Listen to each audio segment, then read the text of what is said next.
In our last episode, I met with Chef Barbara Wright at Madison's Downtown Farmers Market. So good. I probably have cream all over my face. I don't care. Of grilled cheese, only in Wisconsin. Where we got a taste of the local flavor.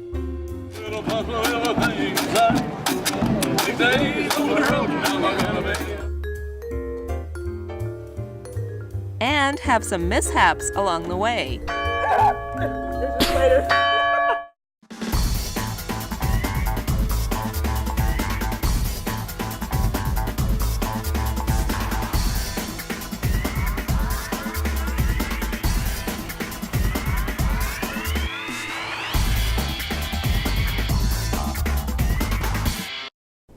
We got some wonderful spring foods at the local farmers market earlier, and we're in the kitchen with Barbara, who's going to show us some wonderful recipes with this produce that we got. We've got some great recipes to make. We're going to start with a drink, and this is called Rhubarbadrikk. Norwegian. And though I can't speak Norwegian, I'm very happy that they came up with this drink because it's a great thing to do with rhubarb. You know, a lot of people make rhubarb jam, or they make some kind of a spring tonic, or they make rhubarb pie. But to make a rhubarb drink is something completely unique. So this is going to be red rhubarb, cut up. It's going to go in this pot to boil for a little bit, and it will take the great taste out of the rhubarb and put it into the liquid so that we can start with the drink. You express that juice into there. That utensil is called, you know what it's called? No. It's called a reamer. You know, you heard about being reamed out? Yes. Is that where it came from? Where it came Okay. from, yes, exactly. I'm reaming this lemon The here. other thing I'm going to do is measure a little bit of sugar. So what we have going in with the rhubarb is the juice of 1 lemon. And how much sugar do we have over there? And it's 2/3 of a cup of sugar. Okay.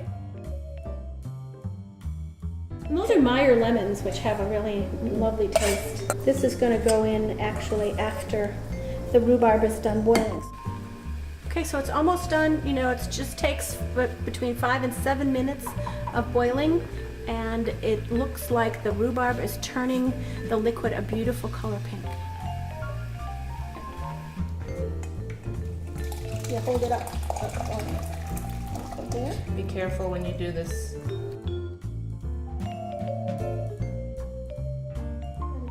As I said, it's turning a really pretty color pink. Yeah, that's beautiful. So, It almost looks like pink grapefruit juice. yeah, it does. It will look a little bit like pink lemonade, but with the strawberries in it, it will be gorgeous. Okay, that's really all we need. And I'm gonna add a little sugar to it. It's pretty simple. I could just imagine people on the fjords of Norway making this every spring. And Only like what, 4 ingredients? Sugar, water, rhubarb, and lemon. That's it. And so we're gonna put it into the pitcher, and while we're making the rest of the vegetables into great stuff, this is gonna be chilling. The rhubarb drink is almost ready. It needs a little bit of strawberries. Yep, it should be nicely chilled. Yeah. Maybe we should put a little ice in it. Okay.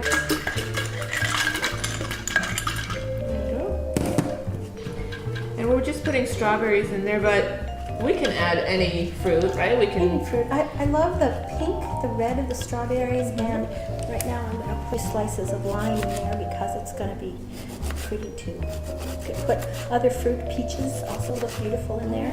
That's a good idea. Going to be a treat. Our next recipe, Okay, which is going to be the Market Basket Slaw. And this is called Market Basket Slaw because you could buy almost anything at the farmer's market and make it into slaw. It's my words to live by is when in doubt, make slaw. And plus, we want to get ingredients that are in the season. That's right. So right now, we're chopping up some fennel. Yep, this is fennel. We also have some beautiful spring bok choy to put in it, and apples. And so this is going to be a slaw. But what we're going to use here is the bulb of the fennel. And I'm going to take out this little heart. Now, what if somebody wants to use a food processor? Is that okay to do, or do we want to have that texture with hand chopped vegetables? It depends. I think for this kind of slaw, we want it to be rustic. We want it to be really crunchy, and we want people to be able to taste pieces of each ingredient. So we're gonna chop it by hand. But if you chop things up in the food processor, they generally end up in smaller pieces. Well, the next thing we've got is some beautiful baby bok choy. It's one of the things I love about spring. But you're not doing much. You could chop that up. My turn to work. Yes, it is. And while I get a bowl to put this in. Okay, yeah, you're doing a great job. And while you're doing that, I'm going to start chopping up the apples that go in the slaw as well. Sounds good. There's quite a huge variety of different kinds of apples.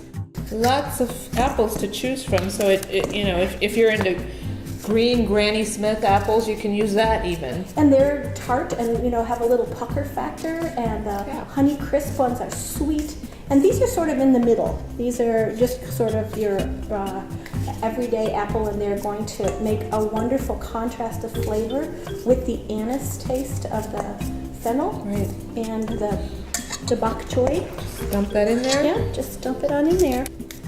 So we've got 2 ingredients in here now. We've got the bok choy, actually 3. We've got the fennel, we've got the bok choy, and the apples. And if you want to finish up those bok choy, sure. I'll finish up this apple, and we'll be ready to dress the slaw. All right, now we're going to put the dressing on here. We'll start with a little bit of real meal, and this is fresh ground pepper. And I think pepper goes really well with any kind of vegetable slaw, so I'm a little heavy on the fresh ground pepper maybe. And then if you don't like pepper, you don't have to add it in, right? No. And you don't have to use the big chunks of fresh ground. Some people don't. I like it personally. This is red wine vinegar, and it's going to give it a wonderful tang. Now, some people add sugar at this point. You can do that, you can experiment, or you could add honey for some kind of sweetness, but I like the slaw to be more savory and less sweet, so I'm not going to add it in. And we're going to stir this up, and I can just smell that vinegar mixing with the apples. The flavors it smells really good. Yeah. So later on, when we try all these things, you're going to be surprised. But it's actually good for slaw, like potato salad, to sit around in the fridge for a little bit and let all the flavors mingle. So that's what we're going to do. Next step is we're going to be making the main dish. Right, which is called a Boon Salad, which is B-U-N salad. And it's an Asian salad. It has 3 different parts to it. It has a lovely spring mix and herbs and vegetables mixed together. And over that is going to go a sauté of fresh vegetables with a peanut sauce. And then it's going to get a seared chicken breast on top of it. So let's get going. Okay. This is some great asparagus. It's been a wonderful year for asparagus. If you would just cut that up in small pieces, like this, on a diagonal. And we're going to saute it. Okay, I'm going to work on the lettuce here. While you're doing that, this is the bottom part of the salad, and I'm going to put some really nice radishes in it. It's going to give it some color and a little bit of zip. And in the meantime, I'm going to turn this burner on so that we can saute the vegetables that you're cutting over there. And not only is this going to have some tasty radishes, but it's also going to have some basil and some mint. So this will be a mix of spicy and savory and minty down here on the bottom. Oh, I smell all those herbs. They smell so good. So this is the Swiss chard. It's also going to go in with the sauté with the rest of the vegetables. It is. And this is a secret ingredient. What is this? This has 2 names. It's either called sunchoke or Jerusalem artichoke. Oh, okay. It's a potato-like vegetable. Remember we saw them at the market? Yes. And it just makes a really nice crunch. It has a lot of good nutrients in it, and it's just one of those vegetables that's being resurrected now by the generation of CSA farmers that is helping people to keep good nutrition. It almost looks like a, what am I thinking? Sure. Oh, sweet. I would have never. It's a little like a hakama. That tastes really good. Some nice ginger is going to go in there too. Right, and we're just going to put it in the pot. It'll sizzle. So there's a little bit of sesame oil down there. So how long do we want to saute these for? You just want to saute them until they soften. Okay. About 3 minutes or so? Maybe less? It depends. You know, the bok choy, what am I saying? The chard is kind of wet, but you don't want to overcook them. So just have to keep your eye on it. And if you leave them out, that's the cook this peanut butter. Now I'm going to make the rest of the sauce. And would you put the peanut butter in, please? So Veronica, how spicy do you want it? Ooh, I like it enough to make my nose run. Okay. The spicy chili sauce is going to make your nose run. Okay. And this is urban honey. It comes from mad urban bees that are here in Madison. Oh, great. So there's hives in the city. So we're just putting the honey in there to even out, to kind of balance, rather, the saltiness of the peanut butter. Yeah, the saltiness of the peanut butter, the sourness of the lemons, and the sweetness of the honey is going to make up for a very good contrast. And then soy sauce. So we had about a 1/3 cup of soy sauce in there. Mm-hmm. And so do you want to stir so Sure. the peanut butter gets melted? Yeah. These pans are designed for flipping the food. So you can flip it around like that while you're stirring. I don't know if you want me to do that. I might get it all over my front. And takes a little bit for the peanut butter to Yeah, it's nice down and into thick. there. But it makes a really lovely sauce. And It smells delicious. add a little bit of water to it. So as it needs to thin down, because it's supposed to be a sauce for greens. We don't want it to be too coagulated.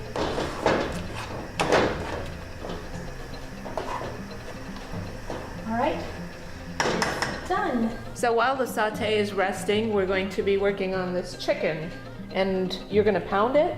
And this is the chicken breast we got from Paul at the market. And you know, I used to be macho and just pound it out, and I discovered that if I put a little bit of saran over it, then it doesn't get all over the front.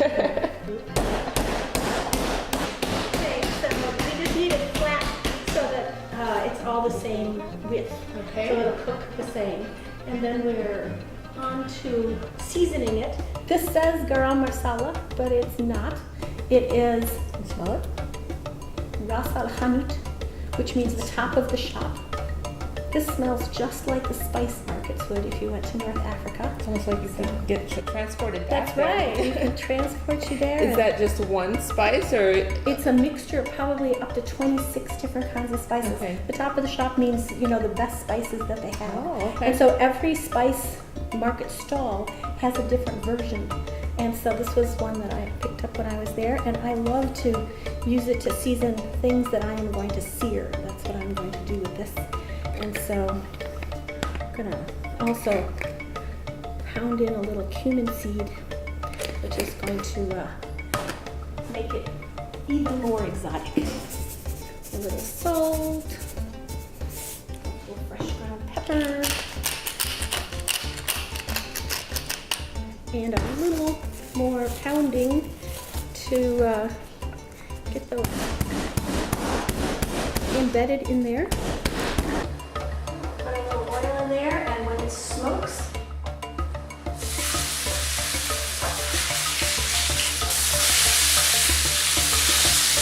So we just want the chicken to be nice and seared for about 5 minutes or so until it just cooks just about right.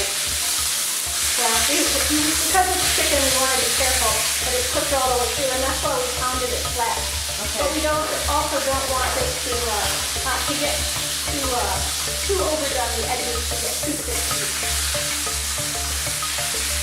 And you can smell those spices in the air. Yeah, they smell like that spice market. Okay, so we're going to finish it up and put it all together. Could you put some noodles in this bowl? Sure. About how much? About probably 2 cups. 2 cups. And we're going to sprinkle it with a little bit of oil. So if you mix those up there. Again, now, does it have to be sesame oil? Can it be olive oil? It can be any kind of oil that keeps the stains from sticking. Moist. Yeah. Okay, I think this is nicely mixed. All right, and onto the salad it goes. You know, cold noodles are a standard all around the Asian world. And so this comes from that tradition. So a little bit of cold noodles. So I notice we're using soba noodles, but again, it doesn't have to be soba noodles. It could be rice noodles, it could be cellophane noodles, it could even be like pasta. Put a little bit of this on there. It's going to give a nice taste Smells to it. really good. Nice and warm. So we've got the warm against the cold, correct? And then this is going to be here. And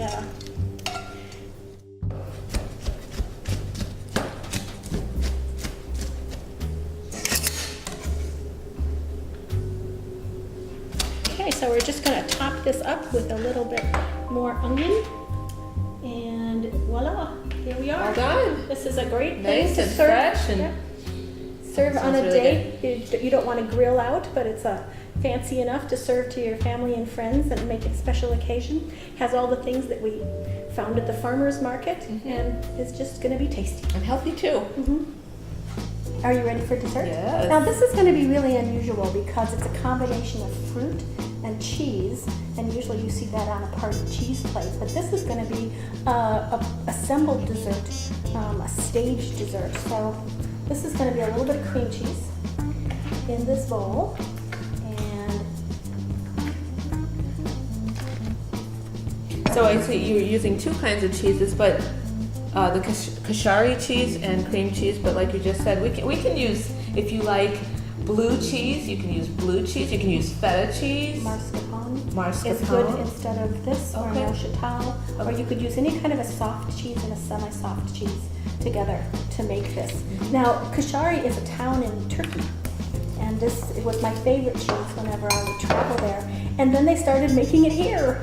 Yay! And so it's available. It is, and it's cheap, and it's like a white cheddar. Okay, are you ready? Yep. Start mixing there. We'll get this out of your way. Yep, and you just kind of push down. I'll show you the technique. Like you're mashing potatoes. That's right, because that's what we're doing.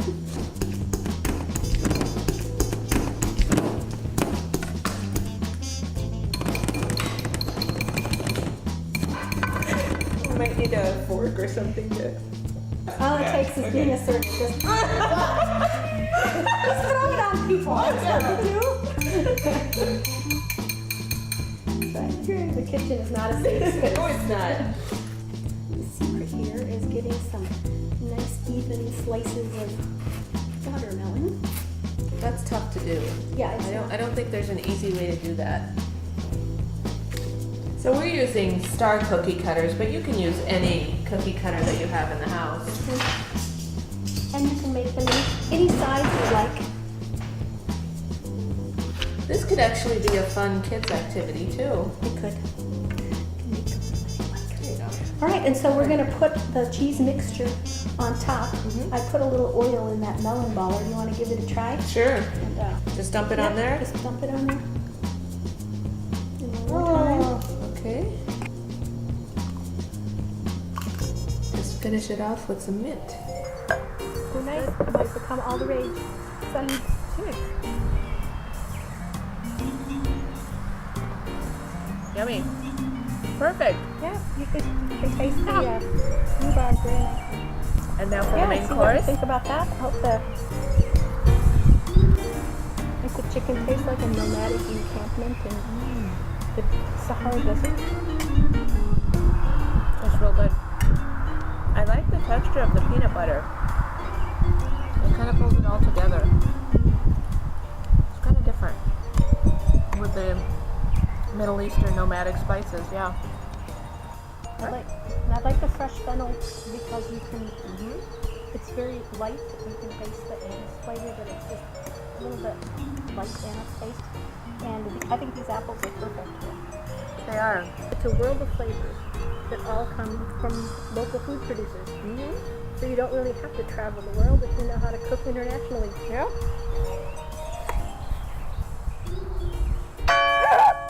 There's a spider.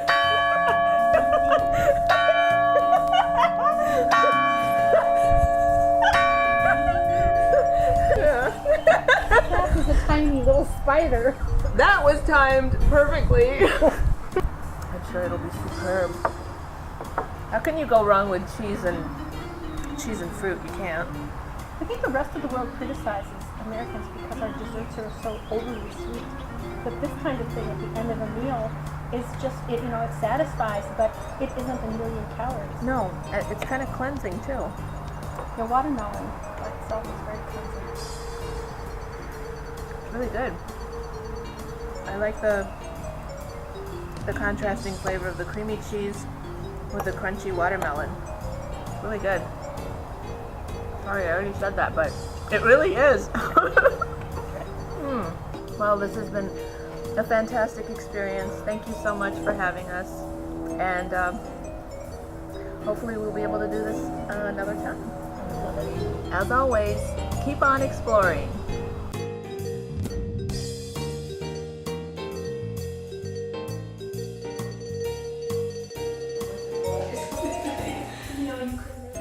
Scared by the bell. Both!